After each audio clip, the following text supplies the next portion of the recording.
రాజీనామా చేసి డైరెక్ట్గా పేపర్ బ్యాలెట్ దాంట్లో పోటీకి రండి, నేను సిద్ధంగా ఉన్నాం. పేపర్ బ్యాలెట్లలో పోటీకి రండి.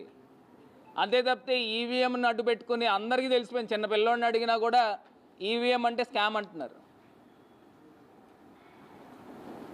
మళ్ళీ ఏదో చోటా మోటా నాయకులతో మళ్ళీ ప్రెస్ మీట్లు పెట్టించి వాళ్ళు చెప్తున్నారు నేను తీసుకొచ్చి ఒక్కొక్కరిని చైర్మన్లు చేశాను. వాళ్ళు నన్ను అడుగుతున్నారు కార్పొరేటర్ అట. నేను చైర్మన్లు చేశాను, బోల్డ్ మంది స్టేట్ డైరెక్టర్లు వేసాము. అసలు అవినీతి అనేది ఆ మరక అనేదే లేదు. ఈ రకంగా కార్యక్రమాలు చేస్తూ ఉన్నాం.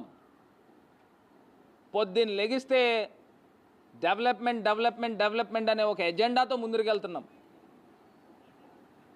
గతంలో ఆ రకమైన కార్యక్రమాలు చేసాం. ఇప్పుడు అవన్నీ పక్కన పెట్టేశారు. నేను డెవలప్మెంట్ డెవలప్మెంట్ అంటే ఇప్పుడు వచ్చిన వాళ్ళేమో కలెక్షన్ కలెక్షన్ కలెక్షన్ అనే ఎజెండాతో వీళ్ళు వెళ్తున్నారు.